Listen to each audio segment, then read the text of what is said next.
Bonjour à tous, chers amis, nous sommes aujourd'hui la paracha Toldot, paracha très intéressante. C'est une paracha dans laquelle on va parler de pas mal de choses concernant les patriarches. Mais aujourd'hui, sur quoi on va s'arrêter, c'est surtout sur deux grossesses intéressantes. Une grossesse de Rivka, qui est l'histoire de la paracha de cette semaine, et la grossesse de Tamar. On verra ça, si Dieu veut, dans 2 semaines. C'est très bien que toutes les matriarches ont eu au départ des difficultés pour avoir des enfants. On peut revoir sur l'application E-Torah comment se fait-il que Rivka a dû agir avec ruse pour pouvoir obtenir les brachot pour son fils. On a expliqué ça longuement dans les années précédentes. Aussi, est-ce que tout doit dépendre des efforts?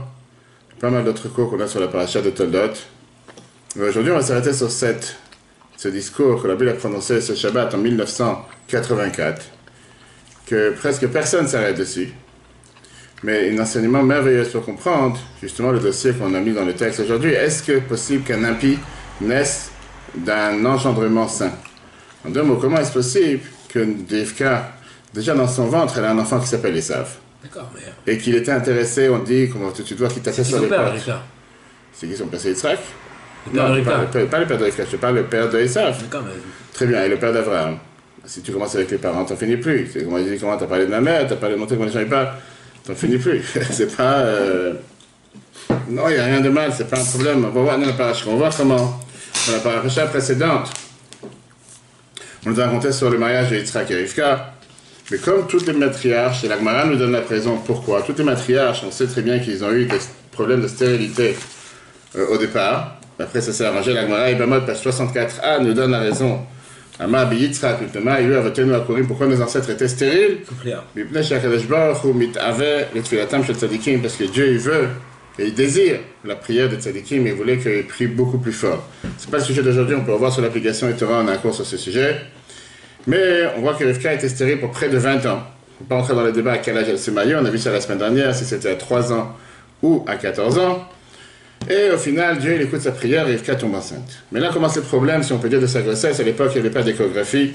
Et la Torah nous dit une phrase qui paraît bizarre, va être rotetsu abanim bekirba, que les enfants ont commencé à faire du bruit dans son ventre à l'intérieur d'elle-même. Les enfants se heurtaient dans son sein. Et alors, qu'est-ce qui se passe? On voit que la Torah nous dit qu'elle avait des contractions qui n'étaient pas normales. Nous, à l'époque, comment on fait? On va faire l'échographie. Mais ce qu'elle voyait, c'est que quand elle passait à côté d'une yeshiva, une maison d'études, parce qu'on sait que les patriarches, ils ont appris la Torah avant qu'on la reçoive. Elle passait à côté d'une maison d'études, il y avait des mouvements particuliers dans son ventre, alors que quand elle passait de maison d'idolâtrie, il y avait des autres mouvements particuliers. Elle a senti quelque chose qui n'est pas clair. Elle s'est dit peut-être qu'il y a un problème spirituel quelconque, et donc elle a décidé que ce n'est pas juste des contractions d'une femme enceinte, même si elle n'a jamais été enceinte auparavant. Elle est partie dans la yeshiva de Shem et Ever, qui existait à l'époque, pour demander ce qui se passe. Et là, on lui a dit, sache qu'on a fait une échographie spirituelle et tu as 2 enfants dans ton ventre, tu as 2 jumeaux. Pourquoi elle n'a pas dit ça à son mari? Pourquoi elle n'a pas dit ça à son mari? Qu'est-ce que dit pourquoi elle n'a pas dit ça à son mari? Pourquoi elle n'a pas questionné son mari? Elle a peut-être questionné son mari, peut-être son mari n'est pas au courant de savoir s'ils ont 2 jumeaux ou pas, il ne connaît pas la grossesse. Finalement, ces 2 jumeaux, ce sont 2 patriarches, 2 pères de 2 nations grandioses, 2 nations totalement différentes. On a la nation de Yaakov, le peuple juif, et Esav, qui est la nation des gens du monde, qu'on va voir après. Et ça, c'est l'histoire de cette semaine. Aujourd'hui, on va s'arrêter sur un Rashi qui nous montre la merveille de l'enseignement de Rashi, comment la Rabbi nous l'apprend, et qui nous explique la différence qu'il y a majeure entre la grossesse de Rivka et la grossesse de Tamar. Tamar qui est tombée enceinte, si on se rappelle, de Yehuda, son beau-père. Ah, Tamar, ouais. Exactement, et qu'on va voir comment elle a failli se faire brûler, vif, parce qu'elle était considérée comme une prostituée, et finalement, au contraire, Rivka, elle a avoué qu'elle était enceinte d'elle et qu'elle a eu des enfants dont va descendre Mashiach, etc. On verra ça plus tard dans la paracha Vayeshev. Mais on va voir qu'il y a des énormes différences entre la grossesse de Rivka et le texte qui est employé par rapport à Rivka et par rapport à Tamar, et le terme des 2 jumeaux, Yaakov et Esav, ou les 2 jumeaux qu'elle a eu, Tamar, qui sont Peretz et Zerach. Mais là, on a une question qui dérange, parce que pour l'instant, on ne connaît pas du tout l'histoire de Tamar, on n'a pas encore appris, c'est dans quelques semaines, c'est pas maintenant. Mais on va voir qu'il y a un rapport et une corrélation directe avec la paracha de cette semaine et l'histoire de Rivka. D'abord, commençons avec le premier verset de la paracha, tout au début de Toldot, chapitre 25, verset 22. Comme les enfants se heurtaient dans son sein, Rivka dit, si cela est ainsi, pourquoi suis-je là? On va tout de suite voir que c'est bizarre cette question. Elle est allée consulter Dieu et lui a dit, 2 nations sont dans ton sein et 2 peuples sortiront de tes entrailles. Un peuple sera plus puissant que l'autre et l'aîné obéira au plus jeune, parce qu'on avait fait le cours ici sur pourquoi c'était lundi, à Charenton pour voir sur l'application Torah. Pourquoi dans la Torah on voit que l'aîné n'a pas tellement d'importance à chaque fois dans les patriarches. C'est toujours le deuxième qui prévaut sur le premier. C'est très bien qu'avec Adam et Ève, c'était Ève que Dieu a accepté son cadeau. On sait qu'avec Abraham, c'était Yitzhak au lieu d'Ishmaël. On sait qu'avec Yitzhak, c'était Yaakov au lieu de Sav. On sait que Yaakov, c'était Yehuda au lieu de Reuven, etc. On a vu ça longuement, on a expliqué ça longuement, c'est pas le cours d'aujourd'hui. Mais en tout cas, on le dit dans la Torah de jumeaux, ces jours pour engendrer furent remplis. On verra ce que ça veut dire. Et voici qu'il y avait des jumeaux dans son sein. Dans son sein, en 2 mots, on parle bien sûr dans ses entrailles, dans son ventre. Viens Rachi. Donc en 2 mots, on voit ici 2-3 choses. On voit d'abord la première chose que Rivka, elle se plaint. Elle se plaint en disant, première phrase, va tomber Rimken, elle dit pourquoi je suis tombée enceinte. Je n'ai jamais été enceinte. Grâce à Dieu, j'ai la chance d'avoir des enfants. Une femme qui a attendu d'avoir des enfants pendant 20 ans, qui était stérile, et qui finalement elle tombe enceinte, et qui finalement elle a 2 jumeaux. C'est quoi cette question? À quoi ça sert d'être tombée enceinte? J'aurais préféré ne pas être tombée enceinte. Parce qu'il y a certaines douleurs, il n'y avait pas l'épidurale à l'époque, ça c'est pour accoucher. Il n'y avait pas des calmants pendant la grossesse. Mais c'est quoi cette manière de dire, pendant 20 ans tu pries d'avoir un enfant? Je ne peux pas imaginer qu'aujourd'hui une femme qui attend 20 ans d'avoir un enfant, tout d'un coup qu'elle est enceinte, et il y a un peu de contraction hors norme. D'abord, qui dit que c'est hors norme, puisqu'elle n'est même pas au courant de qu'est-ce que c'est une contraction normale, puisqu'elle n'a jamais été enceinte d'abord, avant. Tout d'un coup, elle se dit, ça ne sert à rien d'être tombée enceinte. Et après, cette histoire qu'on lui dit, ah, tu auras 2 peuples, ah, maintenant, ça va les contractions. C'est une des deux. C'est quoi cette histoire? Les contractions dérangent. Une fois qu'on te dit, c'est 2 peuples qui vont naître dans tes entrailles, ah, c'est 2 peuples, ben, c'est bon, ça m'intéresse, ces contractions. Il y a quelque chose qui n'est pas clair. Regardons le texte, on va Rashi te dit. Rashi va tomber s'il en est ainsi, si les souffrances de la grossesse sont si intenses, Lamazéanochi, pourquoi suis-je là? Pourquoi avoir tant désiré cette grossesse et avoir tant prié pour elle? Imagine-toi un instant qu'elle est en train peut-être de regretter la prière que Dieu lui a donnée, la bénédiction que Dieu lui a donnée. Mais après la Torah te donne une nouvelle. Sache une chose, mon cher ami. Elle a eu une grossesse à terme.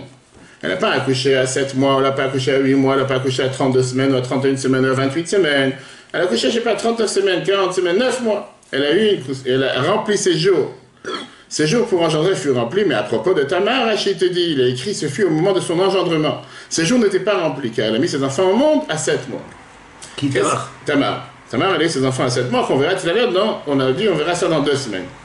Et Rachid te fait remarquer un autre détail différent entre les 2 grossesses. Veinet Tomim, mais voici les jumeaux. Le mot jumeau est écrit ici dans une forme défective, Tomim, sans la lettre Vav, ni la lettre Yud. Alors que chez Tamar, ils sont écrits entiers, Teomim, comme on dit en bon hébreu. Car les 2 enfants de Tamar étaient l'un et l'autre justes, tandis qu'ici, il y a un juste et un impie. Et là, on a exposé toutes les questions. D'abord, Rachid le Rabbi t'explique, je ne comprends pas. Rachid te fait remarquer 2 différences majeures qu'il y a entre la grossesse de Rivka et la grossesse de Tamar. Rivka, elle accouche à la fin de 9 mois de grossesse, tout va bien, et elle a 2 jumeaux. Tamar, elle accouche à la fin de 7 mois de grossesse. Encore une fois, pour des jumeaux, c'est pas hors norme. Beaucoup de femmes aujourd'hui qui ont des jumeaux, ils accouchent avant 9 mois, avant le terme. Deuxièmement, Rivka, un des 2 jumeaux, c'est un problématique, un impie, Esav. Alors que chez Tamar, les 2 sont des tzadikim. La question qui est demandée, d'abord pourquoi Rachid te parle ici d'une histoire qui n'est même pas encore passée? Qui est au courant de l'histoire de Tamar maintenant? Qui est au courant de ce qu'elle va avoir de jumeaux? Pérez, Zerach, on verra ça dans 2 semaines dans Vayeshev, numéro 1. Et qu'est-ce que tu compares ici à la grossesse de 2 femmes? Chacun son ventre, chacun sa grossesse, chacun ses hormones, chacun ses normes. Parce qu'ils ont des jumeaux. Très bien, mais qu'est-ce qu'il y a? On ne comprend pas ce qui n'est pas comparable, parce que tu as 2 personnes, 2 femmes qui ont des jumeaux, tu vas comparer 2 grossesses. Qu'est-ce qu'il y a à comparer ici? Pourquoi on doit tout de suite avoir une corrélation entre 2 femmes, 2 grossesses? Il y a un rapport, on essaie de voir qu'est-ce qui va ou qu'est-ce qui ne va pas, qu'est-ce qu'il y a entre les 2. Et deuxièmement, l'histoire de Rivka se passe maintenant, l'histoire de Tamar ne s'est pas encore passée comme on l'a dit tout à l'heure. Quelle est la notion et quel est le but maintenant de savoir ce qui se passe avec sa grossesse ou pas? Et j'allais te dire, et qu'est-ce que j'en ai à faire si c'est arrivé à terme ou pas? Une femme, elle a 2 enfants, elle attend 2 enfants, elle attend 2 jumeaux, Mazel Tov, je suis très content pour elle. Inquiète-toi pour sa santé plus qu'autre chose. Inquiète-toi pour savoir si l'enfant est en bonne santé. Inquiète-toi pour savoir si la femme elle a besoin d'aide. Ah non, elle est arrivée à terme, elle n'est pas arrivée à terme. C'est des histoires de, on va dire, de conciergerie. Qu'est-ce que tu en as à faire si elle est arrivée à terme ou pas? Alors, 2 mots. La Torah, c'est quoi? C'est devenu un livre de grossesse, la grossesse pour les nuls. En train de te dire, te faire savoir qu'est-ce qui se passe quand une femme tombe enceinte, si elle a des jumeaux, elle n'a pas des jumeaux. Ouais. Si c'est arrivé à terme, pas arrivé à terme. Si madame, elle a des contractions qui sont hors normes ou pas hors normes. Qu'est-ce qu'on est en train d'apprendre ici? Et ça, c'est le verset tout court, c'est le premier verset. Comme je te dis, la majorité des commentateurs de cette paracha ne parlent pas du tout de ces sujets-là. Le rabbi nous a fait remarquer ici des leçons merveilleuses. Et il y a un point encore qui dérange, qui est que depuis le départ, on te dit, sache que dans ton ventre, tu as un impie. Et comme j'ai dit tout à l'heure, et après elle est rentrée à la maison, elle était contente. Que sache que là-bas, chez Tamar, il y a 2 tzadikim. Elle a couché à 7 mois. Toi, tu as 2 enfants, un bon et un tordu. Et puisque tu as un tordu, elle rentre à la maison, mais je suis tranquille. Comment tu as répondu à sa question? Comment tu as répondu à cette femme qui a des soucis avec sa grossesse et qui a des contractions hors normes? Pour comprendre tout ça, il faut d'abord s'arrêter sur les versets qu'on a vus dans la paracha Vayeshev. On verra ça dans 2 semaines. Le commentaire de Rashi sur le verset ultérieur concerne Tamar. Dans Vayeshev, la Torah te dit, par rapport à Tamar, qui est encore une fois tombée enceinte de Yehuda, son beau-père, son ex-beau-père, l'enfant, lors de son enfantement, et voici qu'elle portait des jumeaux dans son sein. Et la Torah te dit que Rashi, encore une fois, te répète ce qu'il vient de dire ici. Rashi, dans Vayeshev, chapitre 38, verset 27, te dit la chose suivante. Au moment de son enfantement, tandis qu'à propos de Rivka, ses jours pour engendrer furent remplis, ses mois de grossesse étaient remplis, elle accoucha à son terme. Tandis que chez Tamar, les mois de grossesse étaient manquantes, elle accoucha avant son terme. Voilà, encore une fois que Rashi veut te répéter ce que vient de voir. On le sait déjà, on l'a déjà vu cette semaine. Et après, voici les jumeaux, il te répète encore une fois la même chose. Le mot jumeau est écrit ici en entier, Teomim, alors que chez Rivka, il est écrit dans une forme d'effectif, Tomim, sans la lettre Vav ni la lettre Yud. C'est que l'un des jumeaux chez celle-ci était un impie, tandis que chez Tamar, les 2 étaient justes. Comme on dit, les Juifs aiment bien répéter les choses, car le but de répéter 2 fois exactement la même chose. Et on voit tout de suite, on n'a pas le temps de rentrer aujourd'hui dans les détails de comment Rashi différencie les termes qu'il emploie dans ce verset par rapport au verset de cette semaine. Mais la notion, l'idée est exactement la même pour les 2. D'accord? La question centrale, puisque Rashi a déjà expliqué dans cette semaine les 2 différences entre les 2 grossesses, entre la grossesse de Rivka et la grossesse de Tamar, du fait que chez l'une, elle est arrivée à terme, Rivka, au 9e mois. Et c'est la Torah qui le dit. Alors que Tamar, elle est arrivée au 7e mois. De le 2e, que chez un, c'était des jumeaux parfaits, les 2 étaient justes, et tzadikim, chez Tamar. Alors que chez Rivka, les 2 n'étaient pas justes, il y avait un juste et un impie. Quel est le but de répéter ça dans la paracha de Vayeshev? Celui qui va apprendre ça dans Vayeshev, Rashi aurait pu dire, regarde ce que j'ai expliqué dans le verset précédent. Pour comprendre tout ça, il faut d'abord comprendre, on a dit la question générale, qui est, qu'est-ce que Rashi nous fait découvrir ici? Quelque chose qu'on n'en a pas encore parlé. L'histoire de Tamar n'est pas encore passée dans la Torah, elle se passe dans 2 semaines. Je ne suis pas censé le savoir pour l'instant. Quel est le but de me comparer avec quelque chose qui ne s'est pas encore passé? Et regarde le texte. D'abord en oral. Si le verset n'aurait pas rajouté ici les mots « Vayim lo yameh al aledet » que ces jours se sont remplis de mots qu'elle a accouché à terme, il aurait seulement dit chez Tamar « et ce fut quand elle a accouché ». On n'a pas compris que chez Tamar il y a eu quelque chose de spécial. On n'a pas compris si c'était 7e ou 9e. Il y a quelle différence, on verra après. On aurait compris que c'est une grossesse, elle a accouché peu importe quand. Le fait que la Torah ici, elle te met un accent en te disant que Rivka, qui a eu des jumeaux sont arrivés à terme au 9e mois, quand il arrive à la grossesse de Tamar. Et là-bas, on voit que Tamar, c'est pas écrit qu'elle a accouché au 9e mois. Et là, je comprends que chez Tamar, il y a quelque chose de particulier, que la grossesse n'était pas arrivée à terme. Très bien. Mais non, la réalité, c'est qu'on comprend toujours pas, parce que, puisque là-bas, entre la grossesse... Ce style aurait été bien, mais elle... Là-bas, pas ici. Mais plus que ça. Est-ce que c'est la seule grossesse? Est-ce qu'il n'y a pas de grossesse dans la Torah? Tous les jours, presque, on parle de naissance. Tout le fromage bereshit, tu parles de naissance sans arrêt. Alors, pourquoi tu dois comparer juste la grossesse de Rivka et la grossesse de Tamar? Prends une grossesse qui est plus proche de celle de Tamar. Là-bas, dis-moi que cette femme, elle a accouché à terme. Et tu me diras que Tamar, elle n'a pas accouché à terme. Si tu veux me faire savoir qu'il y a un problème avec Tamar, que sa grossesse n'était pas à terme. Mais quel est le but de me dire, maintenant qu'on est chez Rivka, que c'est beaucoup de grossesse et que Tamar n'est même pas encore née, qu'on te fait savoir maintenant que la grossesse de Rivka était une grossesse à terme à 9 mois, et que quand on arrive chez Tamar, on ne te dit pas qu'elle est arrivée à terme. Et là, je comprends qu'il y a une différence, que Tamar, sa grossesse n'était pas à terme, et que Rivka était lui à terme. Quel est le but? Et donc, on est bien obligé de dire, comme on va voir à la fin, qu'il y a une corrélation majeure entre la grossesse de Rivka et la grossesse de Tamar. Mais avant qu'on réponde à la question, rentrons encore plus dans les autres questions. Comme j'ai dit tout à l'heure, depuis quand la Torah est devenue un livre de grossesse pour les nuls? C'est pas écrit une chose pareille. Pourquoi c'est important de savoir si la grossesse était à terme ou pas à terme? 2 questions. Tout d'abord, qu'est-ce que ça me dérange de savoir si c'était une grossesse que Tamar elle a accouché à 7 mois ou pas? Mais non, comme je dis, si c'est tellement important, à tel point que la Torah doit rajouter les mots, la Torah te fait passer un message ici. Quel message elle faut te faire passer? Comme j'ai dit tout à l'heure, ça n'aurait pas été plus important que la Torah nous enseigne ici un message pour savoir est-ce que l'enfant est en bonne santé ou pas en bonne santé. C'est la première chose qu'on veut savoir. Deuxième point, si déjà tu veux nous faire savoir que Tamar elle a eu une grossesse avant le terme, que donc en 2 mois elle a accouché avant son terme, et de là on apprend que ça existe une telle chose qui pourrait avoir une grossesse qui accouche avant son terme sans faire de dommages à l'enfant. À ce moment-là, ça nous demande la question de réfléchir, qu'est-ce qui s'est passé avec Rivka? Pourquoi Rivka elle a dû subir, pourquoi Rivka elle a dû avoir une grossesse qui n'était pas une grossesse facile, et de l'autre côté que c'était une grossesse qui a dû durer 9 mois. En 2 mots, si elle a une grossesse difficile, et si Rivka c'est une tzadékette, on ne parle pas maintenant de la faute, puisque c'est une femme pieuse, pourquoi Dieu a fait en sorte qu'elle devait attendre jusqu'au 9e mois? Pourquoi Dieu n'a pas la libérer de cette grossesse au 7e mois? Regardons dans le texte. On pourrait s'étonner, étant donné que la grossesse de Rivka était très douloureuse, pourquoi Dieu fit-il durer cette souffrance autant de temps et ne fit pas accoucher à 7 mois avant son terme? On aurait pu très bien être en parfaite santé. Pour répondre à cela, Rashi continue et explique la différence entre les jumeaux. Chez Tamar, ces 2 enfants étaient des justes. Elle mérita donc que la souffrance de la grossesse fût atténuée et les accoucha à 7e mois. Pour Rivka, en revanche, étant donné qu'un de ses enfants était un impie, elle ne mérita pas cette atténuation. Atténuation, pardon. D'accord? Et ça même, ça dérange. On va tout de suite voir. Depuis quand on décide le sort de quelqu'un quand il est dans le ventre de sa mère? Ça veut dire quoi? Que Esav, depuis la naissance, il est décrété pour être un impie.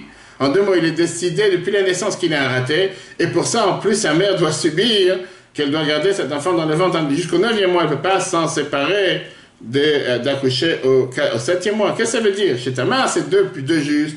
Dieu il a dit, il serait temps qu'il sorte du ventre le plus rapidement possible. Chez Rivka, qui est injuste et un impie, à ce moment-là, devrait rester pendant 7 mois, 9 mois.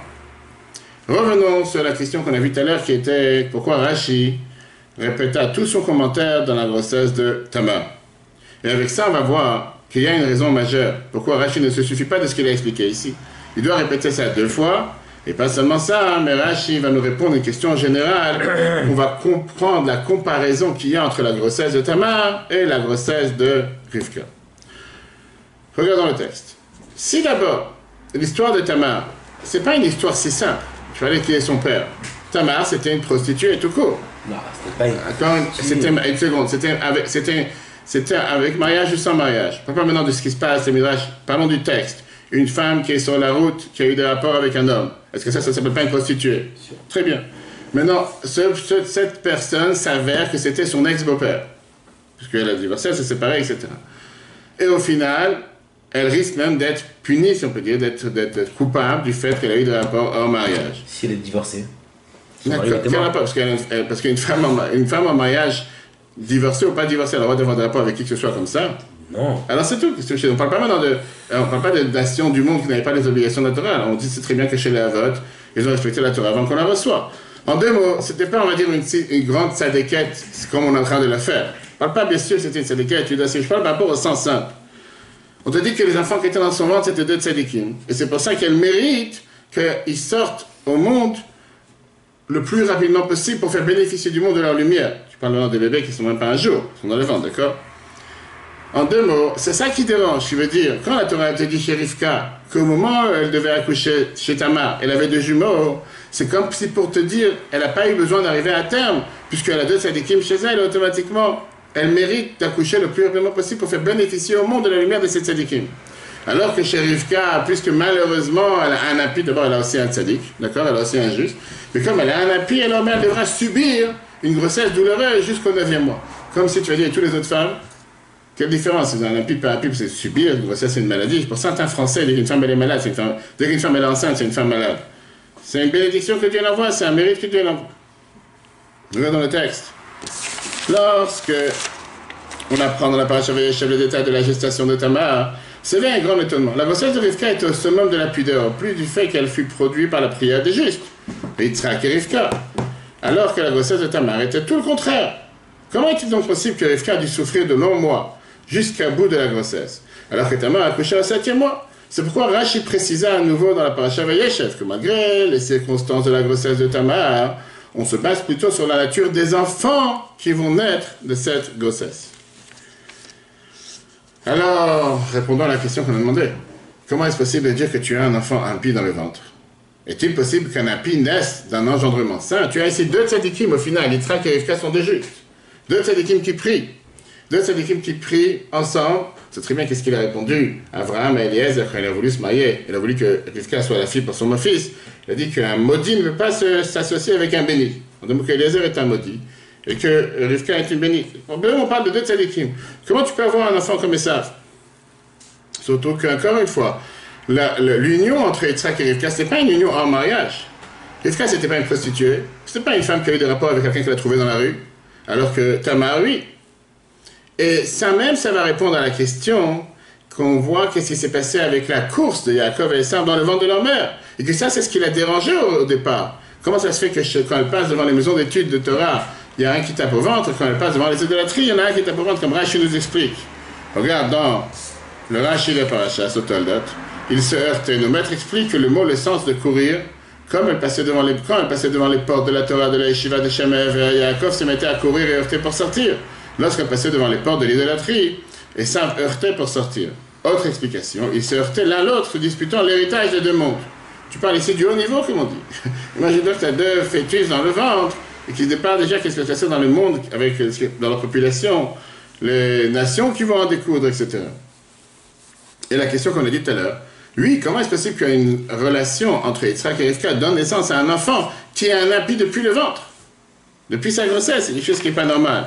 Alors on sait ce que le Tanya, chapitre 2, nous dit que la manière comment les parents se comportent pendant les relations, ça a un impact sur le neshama de leurs enfants, en fonction de la doucha qu'ils ont pendant la relation. Ça a un impact sur l'influence de la neshama qu'ils vont faire descendre pour l'enfant qui va naître de cette relation. Néanmoins, comment on peut dire que naturellement cet enfant il a une tendance, une attirance vers l'idolâtrie, à tel point que c'est déjà ancré dans sa nature avant même la naissance, dans le ventre de sa mère, jusqu'à ce que Rivka sent qu'il y a un problème avec. Qu'est-ce qu'il a fait, Esav, pour être ainsi, on va dire, une telle punition? Est-ce qu'on va dire que pour lui, il n'y a aucune chance que depuis le départ, tout est raté?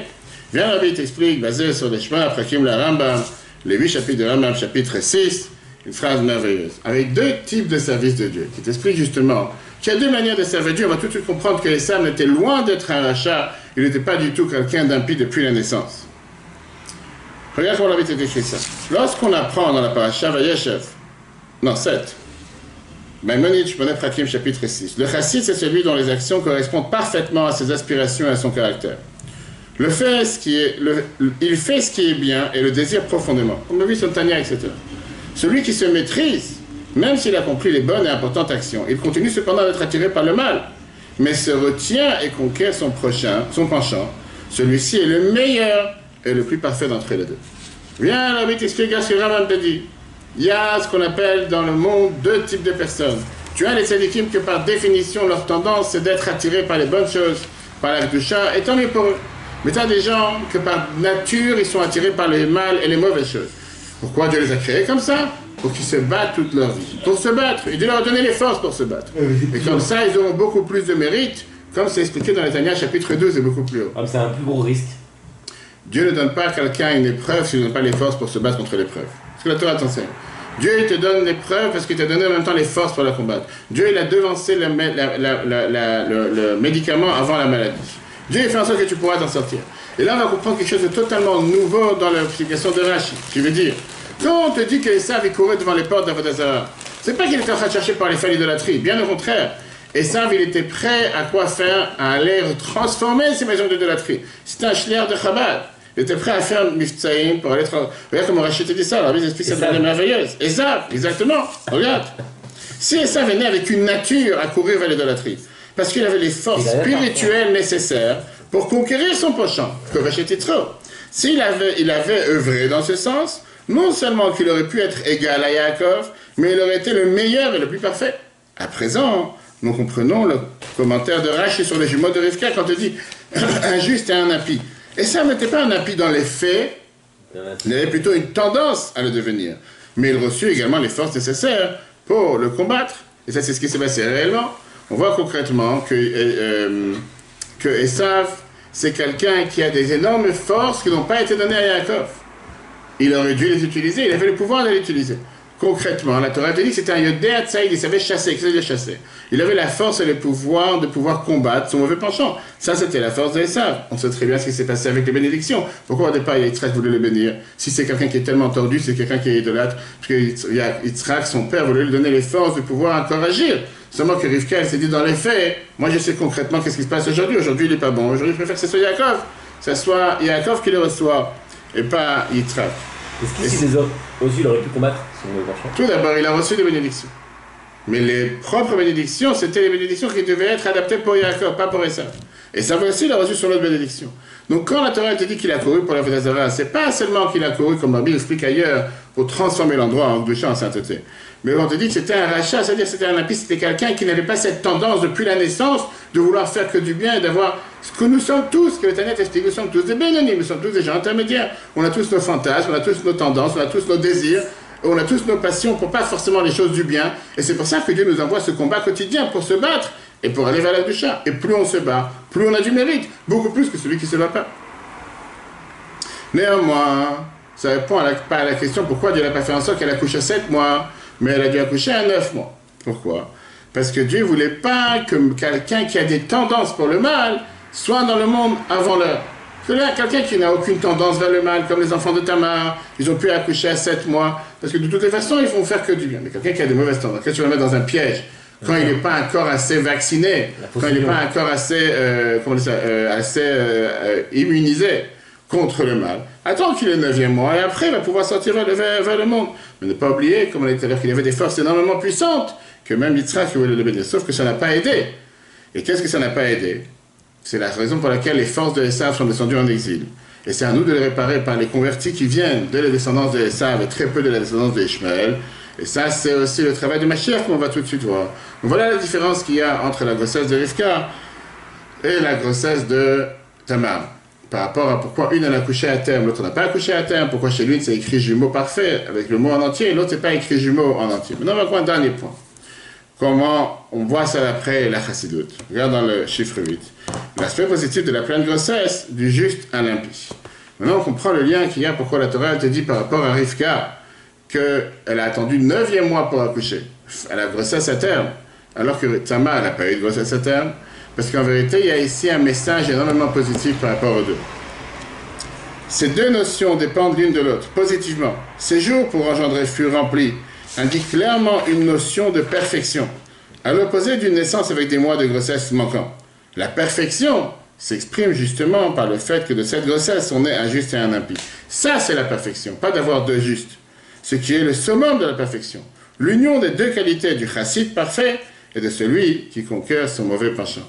En deux mots, il n'y avait aucun problème avec la grossesse de Rivka. Au contraire, c'est la plus grande perfection qu'elle a pu avoir. Et c'est pour ça que sa grossesse est arrivée à terme, parce qu'elle a donné naissance au peuple juif avec ces deux qualités. La qualité de celui qui est le parfait, et la qualité de celui qui doit se battre quotidiennement et conquérir son mauvais penchant. Pas forcément pour être parfait. On l'a expliqué dans le cours de Djela, qu'on avait les dernières semaines, composé avec les défauts. Il y a 2 semaines qu'on peut le revoir. Si Dieu veut, ce dimanche, on aura la différence entre la culpabilité et la honte.